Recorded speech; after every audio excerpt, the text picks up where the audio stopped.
어느 사학가가 갑자기 중병에 걸려서 병원에 입원하게 됐습니다.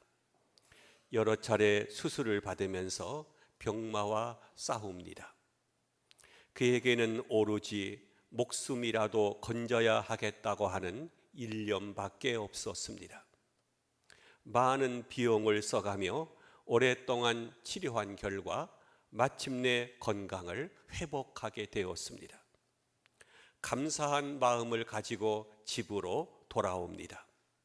그런데 돌아와 보니 그가 수십 년 동안 일궈놓은 사업이 엉망이 되어 있었습니다. 그가 자리를 떠나 있는 동안 뒤를 돌보던 사람이 잘못하여 그만 망하게 된 것입니다.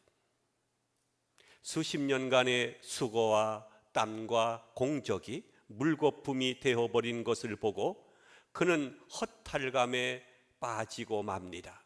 크게 낙심합니다. 살아야 하는가 죽어야 하는가, 원망도 하고 불평도 합니다. 하나님마저 원망합니다. 그러던 어느 날 사랑하던 친구가 그를 찾아왔습니다. 반갑게 인사를 주고받는데 이 친구 양팔에 목발을 짚고 서 있었습니다. 사연인즉 자동차 사고가 나서 그만 두 다리를 절단하게 되었다는 것입니다. 그런 그가 이렇게 말합니다. 비록 내가 의족을 하고 단인의 많은 생명을 보존하게 된 것만으로도 나는 하나님 앞에 감사하며 살아간다네. 이 말을 들으면서 그는 몹시도 부끄러움을 느꼈다고 합니다. 친구가 돌아간 다음 그는 하나님 앞에 무릎을 꿇고 회개했습니다.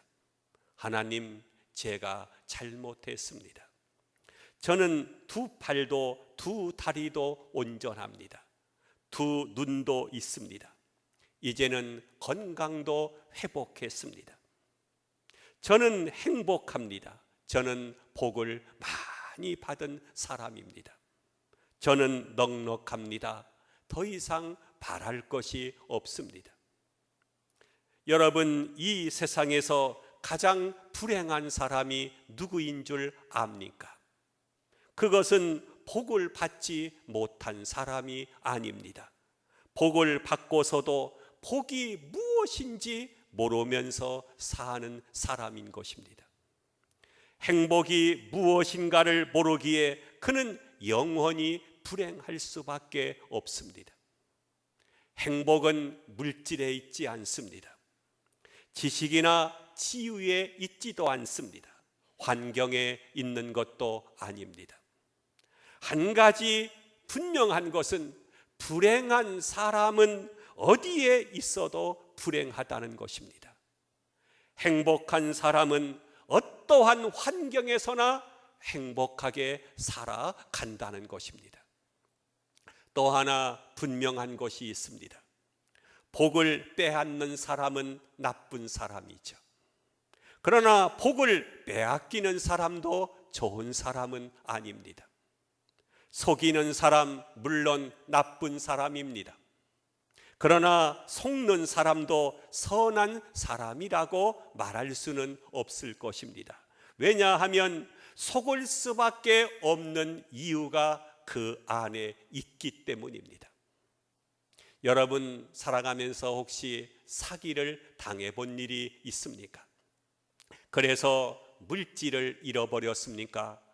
명예를 잃어버렸습니까? 아니면 지위를 잃어버렸습니까? 설령 속는 일이 있었다고 해도 남을 원망하지 말아야 합니다. 나 자신에게 한번 물어보아야 합니다. 속았던 이유가 나에게는 없었는가 하고 말입니다. 사람들이 왜 속는 것일까요? 첫째는 아마도 무지 때문일 것입니다. 내가 무지해서 속았습니다. 똑똑하지 못했습니다. 미처 알지 못했습니다. 그래서 속은 것입니다. 두 번째는 내게 욕심이 많았습니다. 알고 보면 실패의 원인의 상당 부분이 욕심이 지나쳤다는 것입니다. 내게 주어진 것에 자족할 줄 알고 한 걸음 한 걸음씩 계단을 올라가듯 올라가야만 했습니다. 그런데 위락천금을 바랬습니다. 남들이 이자를 많이 준다는 것에 미혹되었습니다. 욕심이 너무 과했던 것입니다. 분수에 넘치는 욕심, 그래서 사기를 당할 수밖에 없었습니다. 세 번째는 수없는 이득을 바라는데 문제가 있습니다. 오래전에 어떤 잡지에 실렸던 기사의 내용입니다. 일본 하네다 공항에서 동경으로 들어가는 중간쯤에 자그마한 교회가 하나 있었습니다. 그 교회에 인접해 있는 얼마간의 땅이 있는데 쓸모없는 땅이라 사려고 하는 사람이 없었습니다. 땅 주인으로서는 팔아야 무엇이라도 하겠건만 도대체 팔리지를 않는 것입니다. 하는 수 없이 교회에 찾아가서 사달라고 거듭거듭 부탁을 했습니다. 하도 졸라대기에 주차장으로나 쓸 요량으로 사게 되었다고 합니다. 그런데 후에 올림픽이 열리면서 도로를 확장하게 되었습니다. 정부에서 높은 값을 쳐서 그 땅을 사들인 것입니다. 자그마치 2억 엔이라고 하는 돈을 받고 그 쓸모없는 땅을 팔게 된 것입니다. 교회에서 공돈이 아닐 수가 없었습니다. 이 일을 놓고 재직회를 열었다고 합니다. 예배당을 새로 짓자느니 뭘 하자느니 하며 저마다 의견이 분분했습니다. 그러자 한 집사님이 절대 반대를 하고 나섭니다. 우리가 땀 흘려서 모은 돈이 아니라는 것입니다. 헌금에서 한 푼, 두 푼 모은 돈이 아닌 공으로 생긴 돈으로 하나님의 성전을 지을 수 없다는 것이었습니다. 그래서 고아원에 기부합시다. 딱 잘라 말합니다. 결국 그 돈을 고아원에 주었다고 하는 이야기입니다. 이 얼마나 가슴 뭉클한 이야기입니까? 가끔 우리 가운데서도 어쩌다 집을 샀는데 집값이 뛰어서 돈을 벌었다고 떠벌리는 사람들이 있습니다. 그런 말을 들으면 축하를 해 주어야 할지 말아야 할지 참 난감합니다. 여러분, 우리가 잊지 말아야 할 것이 있습니다. 땀 흘려 벌지 않는 돈은 내 돈이 아닙니다. 그리고 내게도 유익하지 않습니다. 로또에 당첨되어 그 돈으로 행복해진 사람이 거의 없다고 합니다. 오히려 예전보다 더 불행해졌다고 합니다. 불로소득이 나와 내 가정을 행복하게 할 것이라고 하는 생각을 버려야 합니다. 땀 흘려 얻은 것만이 내 것이 되고 그 가치의 소중함을 알게 됩니다. 불로소득, 공짜를 좋아하는 마음이 있었기에 속은 것입니다. 네 번째로 스스로 속이는 데 문제가 있습니다. 잘못된 것임을 익히 알고 있었습니다. 해서는 안 된다는 것도 알고 있습니다.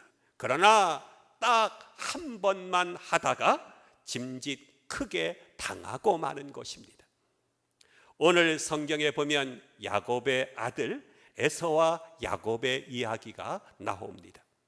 쌍둥이 형제이다 보니까 에서나 야곱이나 서로 형과 아우라고 하는 개념이 희박했습니다. 이런 관계에서 동생 야곱은 형 에서의 장자권을 시기한 것 같습니다. 기껏해야 몇 분 아니면 몇십 분 먼저 나온 형인데 하고는 형 에서를 우습게 여겼던 것 같습니다. 어느 날 에서가 사냥을 하고 집에 돌아와 보니 동생 야곱이 팥죽을 쓰고 있었습니다. 그는 몹시 배가 고팠습니다. 당장 한 그릇 먹고 싶은 마음이 간절합니다.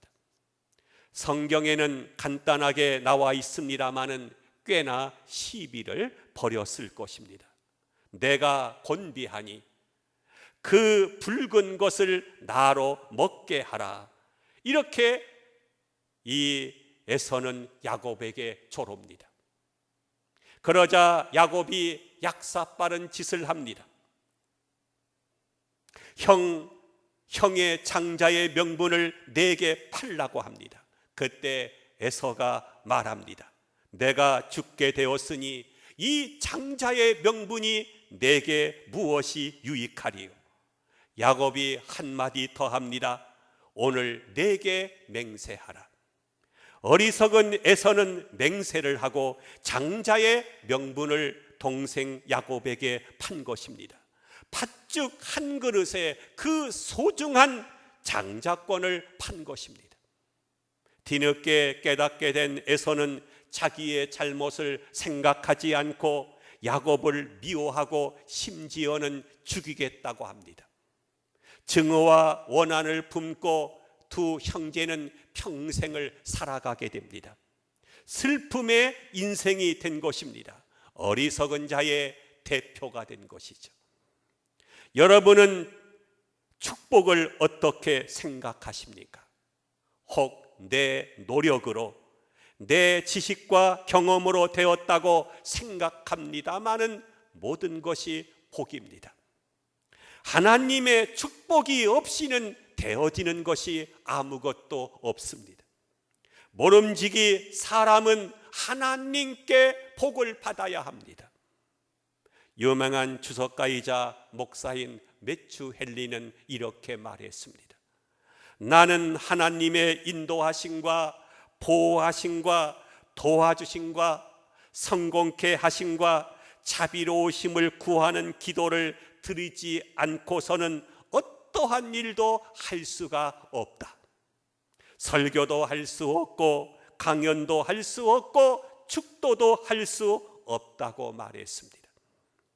야곱은 복을 받아서 하는 일마다 형통하여 큰 부자가 됩니다. 복의 근원이 된 것입니다. 그가 복을 빌 때 후손이 복을 받았습니다. 이것이 장자의 명분입니다. 본문에 보면 거듭 반복해서 4번씩이나 장자의 명분이라고 하는 말이 나오는 것을 보게 됩니다. 그러나 에서는 그 귀한 축복을 가볍게 여겼습니다. 대수롭지 않게 여겨서 결국은 빼앗겨 버리고 만 것입니다. 오늘 성경에서 우리가 소중하게 여겨야 할 것이 무엇입니까? 에서의 실수를 말하고 있는 것입니까? 아닙니다. 오늘 성경 34절을 보십시오. 에서가 장자의 명분을 가볍게 여김이었더라 라고 했습니다. 에서가 어떤 사람이었습니까? 그는 신령한 권리, 신령한 축복에 대한 이해가 없었습니다. 여러분, 보이는 것과 보이지 않는 것, 물질과 인격, 성공과 양심, 어느 것이 더 소중합니까? 해마다 대학 부정 입시 시험으로 인해서 말썽이 생깁니다. 요즘은 정치권이 얼마나 시끄럽습니까? 부정해서 대학에 들어간들 그 자녀가 평생 동안 떳떳하겠습니까? 아마도 평생 동안 그를 괴롭힐 것입니다. 양심을 팔아서 성공을 사면 무슨 의미가 있겠습니까? 도덕과 물질, 신앙과 성공, 어느 것이 더 소중하다고 생각합니까? 현세적인 것과 영원한 것, 어떤 것이 더 중요한 것입니까? 종교개혁자 칼뱅 선생은 임종을 맞으면서 로마서 8장 18절의 말씀을 수없이 되새겼다고 합니다. 현재의 고난은 장차 우리에게 나타날 영광과 비교할 수 없도다. 보이는 것과 보이지 않는 것, 육신적인 것과 신령한 것, 영원한 가치의 것을 더 소중하게 여길 줄 알아야 합니다. 눈에 보이는 것은 잠깐입니다. 보이지 않는 것이 영원한 것입니다. 에서는 마침내 이방 여자와 결혼을 합니다. 아브라함의 가문의 장자로서 아브라함의 귀한 축복과 덕을 이어가야 될 사람이 이방 여자와 결혼을 한 것입니다. 자기 눈에 좋은 대로 합니다. 이렇게 해서 그는 아버지와 어머니로부터 큰 근심을 사게 됩니다. 부모의 마음을 아프게 합니다. 장자의 명분을 가볍게 여긴 결과입니다. 에서는 육체적인 것에 집착했습니다. 그의 가치관은 물질 만능주의였습니다. 가시적인 것, 현세적인 것에만 관심을 가졌습니다. 그래서 팥죽을 보는 순간 정신이 확 돌아간 것입니다. 우선 먹고 보겠다고 달려들었습니다. 본문의 말씀을 가만히 살펴보면 에서가 얼마나 순간적인 것에 집착했는가를 알 수 있습니다. 당장 달라고 조릅니다. 천천히 기다렸다가 아버지 먼저 드리고 온 집안 식구가 함께 먹어도 됩니다. 식구라고 해야 많기나 합니까? 그런데 참지 못하고 배고프니까 당장 내어놓으라고 말합니다. 우리가 현대의 문화를 가리켜서 찰나적인 문화라고 말합니다. 쾌락이 당신을 잠시 웃게 할 수는 있어도 당신에게 행복은 줄 수 없다고 하는 유명한 말이 있습니다. 또한 현대 사회를 가리켜서 인스턴트 사회라고 합니다.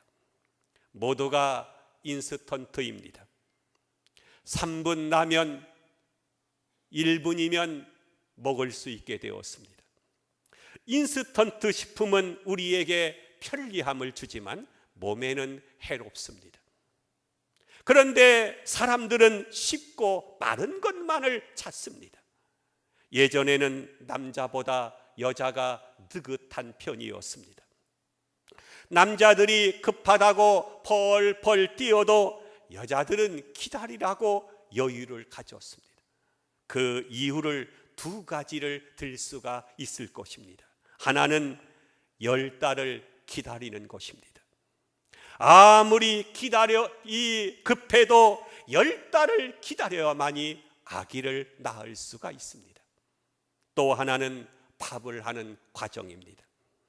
옛날에는 아무리 서둘러도 뜸이 들어야만이 먹을 수 있습니다. 그러나 요즘은요, 그러한 것들이 사라졌습니다. 그저 모두들 급하게 서두르기만 합니다. 인스턴트, 그것이 문제입니다. 또한 이제 한 번 쓰고 버리는 시대가 되었습니다. 옷도 한 번 입고는 다시 입지 않습니다. 농속에 보면 여자들 입지 않는 옷이 얼마나 많습니까? 그릇도 설거지하기 싫어서 종이그릇을 쓰고 버립니다. 도대체 움직이기를 싫어합니다. 아무것도 하기 싫으면 숨도 쉬지 말아야 할 것입니다. 일회용품 시대, 한 번 쓰고 버리는 시대, 깊이 생각해 볼 필요가 있습니다. 더욱이 즉각적인 결단을 합니다. 급하게 결정을 내리고 맙니다. 결혼 문제만 해도 그렇습니다. 만난 지 한 달도 되지 않았는데 결혼을 한다고 합니다. 결혼 주례를 부탁해 오면 제가 먼저 꼭 묻는 게 있습니다. 두 사람이 사귄 지 얼마나 되었습니까? 대부분 얼마 안 되었다고 말합니다. 저마다 결혼식부터 먼저 하겠다고 합니다. 도대체 이래서야 되겠습니까? 좀 더 느긋함이 있어야 하겠습니다. 아마도 야곱은 농사를 지은 것 같습니다. 반면에 이 에서는 사냥꾼이었습니다. 농사를 짓는 데는요, 어느 정도 인내가 필요합니다.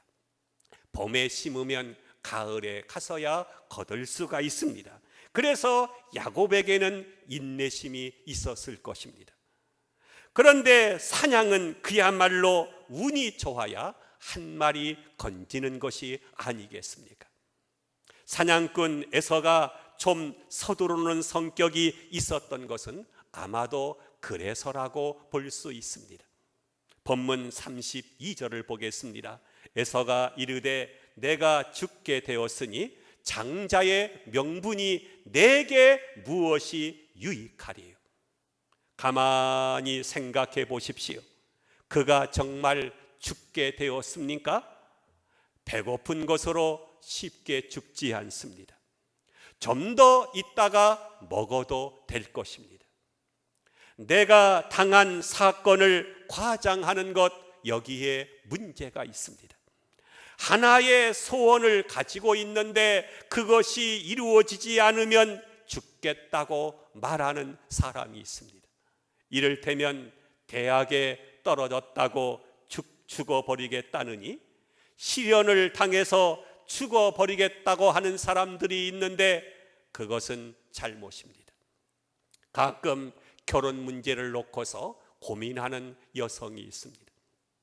한 남자가 자기를 사랑한다며 끈질기게 쫓아다녀서 고민이라는 것입니다. 자기를 안 만나주면 죽어버리겠다고까지 한다고 합니다. 벌써 한 차례 약을 먹은 일도 있다고 합니다. 자기 사랑을 받아주지 않으면 죽어버리겠다고 하니 어찌하면 좋겠느냐 하는 것입니다. 여러분, 이럴 때 어떻게 하면 좋겠습니까? 그때 저는 이런 대답을 합니다. 자고로 여자 하나로 중내 사내 하는 남자하고는 살아보아야 별 볼 일 없다고. 그것은 사랑이 아니라 집착이라고. 그러면 죽는다고 하는데 어떻게 하느냐고 합니다. 죽겠다고 하면 죽으라고 해라. 그렇게 살아서 뭘 하겠습니까? 사실이 그러합니다. 한 여자 때문에 중내 사내 하는 남자치고 결혼을 해가지고 순탄하게 사는 가정이 없습니다.